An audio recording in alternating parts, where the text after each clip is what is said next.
It's good to see everyone.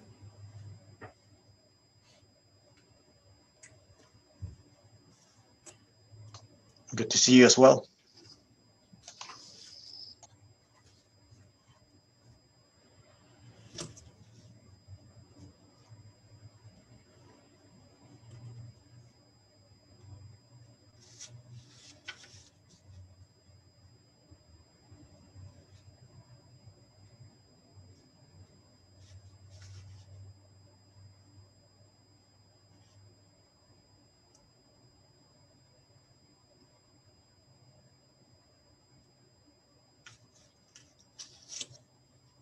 It is 2 p.m.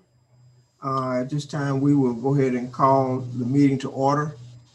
Again, it's good to see all of you, and thanks for joining us this evening to wrap up the 2020 census.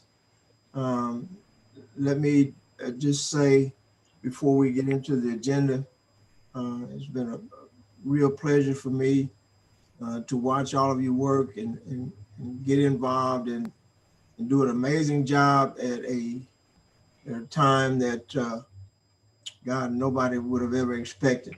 But I'm often reminded that some of the greatest successes always happen at the end of a storm. So again, thank all of you for your fine work.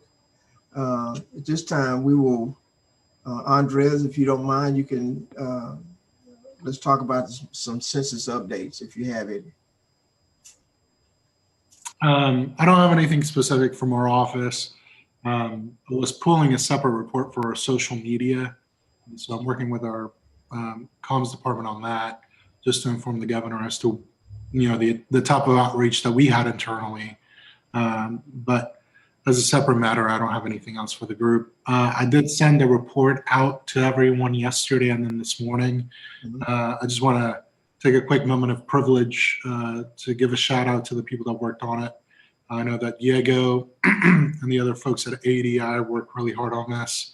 That includes Allison Wright, who has joined us from time to time, as well as Susan Jackson, who joined us today. She is the one with the canoe, presumably on the Buffalo, but I can't tell. And then Rafa, who's been our intern, she did the cover pages for the report. She's also been instrumental in making sure that our social media outreach was both creative and quote unquote hip, because I am getting older and less savvy when it comes to these things. But that's it for me. Like I said, I just wanted to make sure that the folks that played a part in making sure that that report was complete got a shout out and got some credit. So if you can give him a round of applause, that'd be great. That'd be great.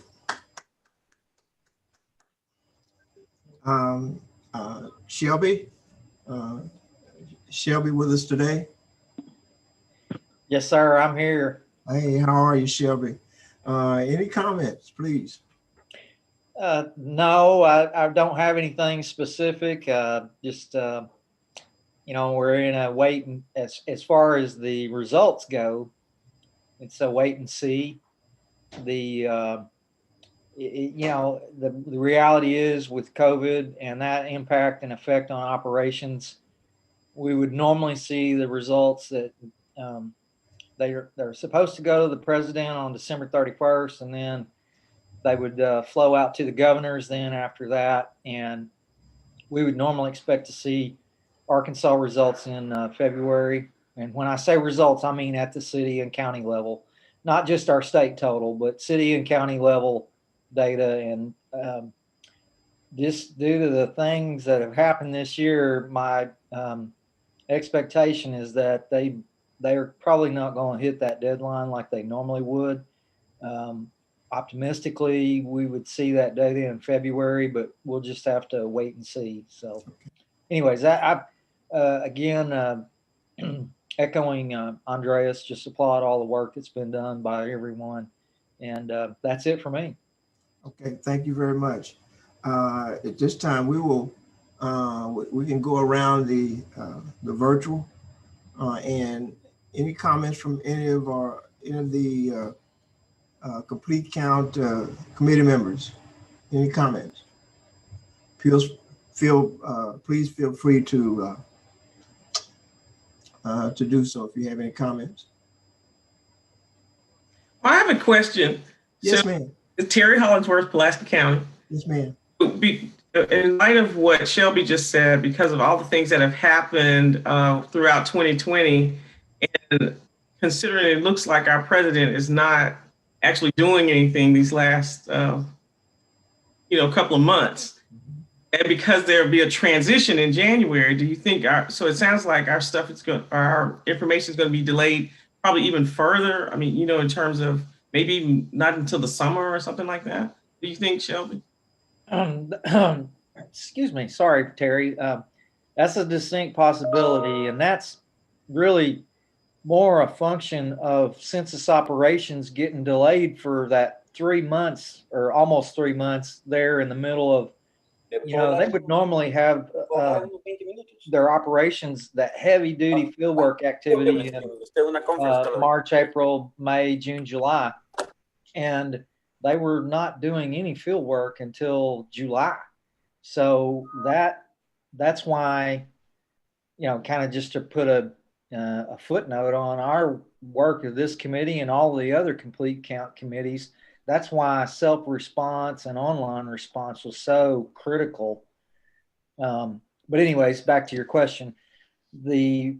Given the fact that they didn't get to do their field work meant that slid the timeline as to when they could do their processing and all of their what I call it assignment. It's taking all that address level information and then assigning it to the block. So that's a huge amount of processing that they would normally be doing in the fall. And that all got slid back because the field operations. So it's, just really a function of COVID-19. Certainly. And our next question has to deal with redistricting. Do they look at our census numbers as it relates to redistricting? So here's the bad news. This means that our redistricting timeline will slide as well, and could mean for folks in your office and other clerks and election commissions that are redistricting, the startup of that kind of work will be delayed a little bit too. Okay.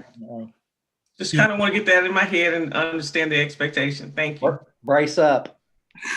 Yeah, to back up what Shelby said, most of this is the operational standpoint delay. The president is going to get the aggregate data from the Census Bureau on December 31st, and then he has to relay that information over to the House for them to allocate congressional seats. So the majority of the delay is really at the operational level, making sure you have enough time to aggregate all of that all the bundles of data from every single city, county, state, and then making all of that make sense. I know that there's been some controversy around what data ought to be considered.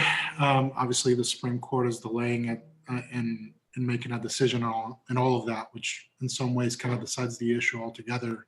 But yeah, as Shelby said, this could play a part in when redistricting occurs. I don't think it'll be that long of a delay.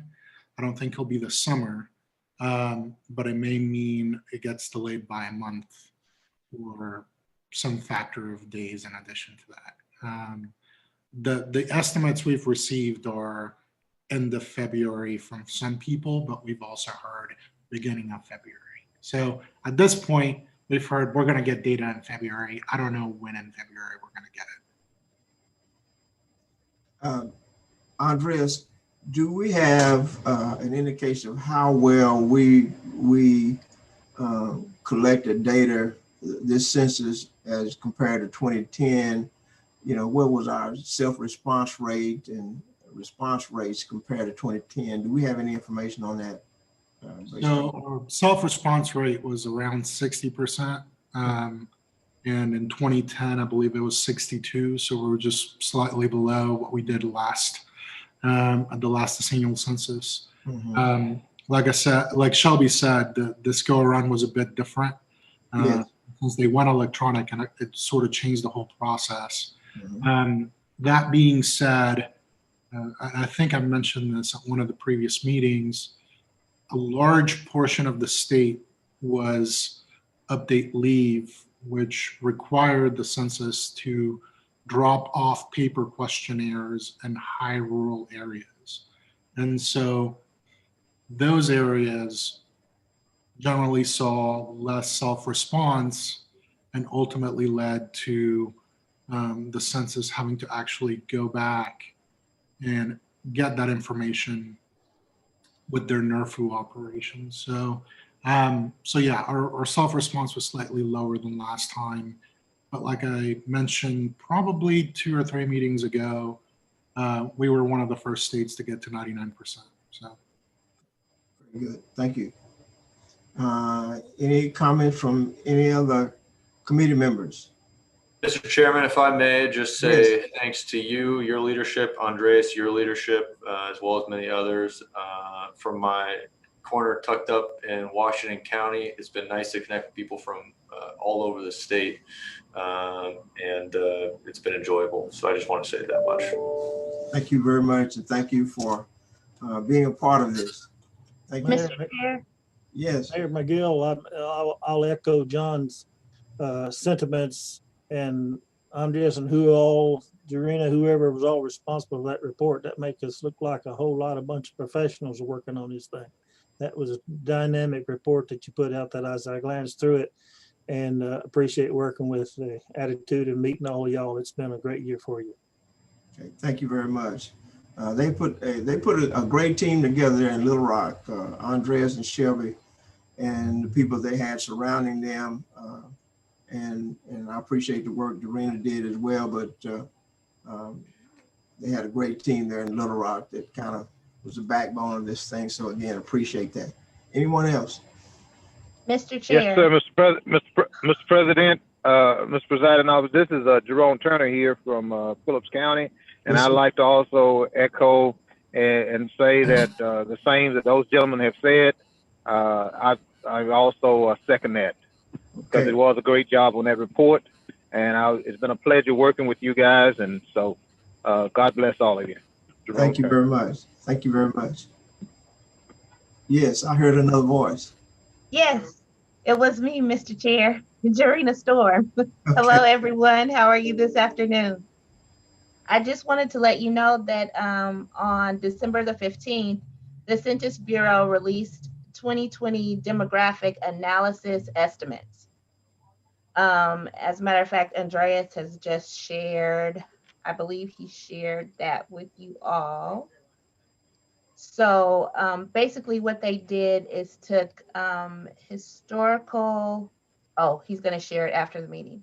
They took historical data and looked at the demographics on a low, medium, and high range of the nation's population as of April 1, 2020.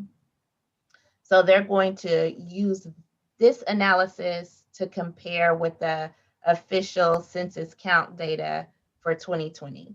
But as I said, Andreas will send you the release so that you can go through it and read it for yourself and look at the demographic analysis and how they came up with their estimates. Thank you very much. Anyone else? Okay. At this time, we can consider reviewing the final report. Any comments on the final report? We'll do that and then vote to adopt so we can put this on the governor's desk. I'll make a motion to adopt the report. Right. Mr. Chairman, before we do that, I sent this to Andreas and Diego, but on I think it's page 18 where we have the Arkansas PBS section. If we could, and I can't make this a motion because I'm sitting in for Courtney. I'm not a member, but if in that opening paragraph, if we could just acknowledge that our CEO, Courtney Pludger, all our work was done at her direction and supervision. I sent some, like I said, I sent a little minor change that said that. since she's a member of the committee and all this was done under her direction, I'd just like to have her acknowledged in our section of the report if we could. Okay. Did you get that, Andres, or those that put the report together? Yes, sir. Yes, Mayor. We got that Okay. this morning and in writing. And by the same token, if any other corrections need to be made for any other sections, please send that to Diego in writing so we can make those changes. Again, Okay. these are just corrections, not substantive changes. Okay. But we need those by Friday so that we can have the final report ready to go for the governor. Very good. Did anyone else note any changes or items that you want to maybe change or add to? Okay, if not, there's a motion on the floor to adopt. I'll second that motion. Okay, thank you very much. All in favor, say aye. Aye. Aye. Aye. Opposed, like sign. Okay, motion carried to adopt the final report with the necessary tweaks or corrections. Again, thank you all so very much. We will have this on the governor's desk by December 31st. And I think he'll be pleased with the work that's been done by his team there in Little Rock and certainly the work that you've done all across the state of Arkansas to get a complete count for our state. Is there any other business to come before this committee? When we close out this time, that'll be it until 2030. Seeing none, motion to adjourn. So moved, Mr. Chairman. Yes, sir. Second. Thank you. Good to see you, Pastor. Okay, well, you all have a wonderful holiday and be blessed and be smart in the midst of COVID and enjoy yourselves, please. Okay. Bye now. Have a good day. Thank you, Happy Mr. holidays. Chairman. Take care. Thank you. Thank you.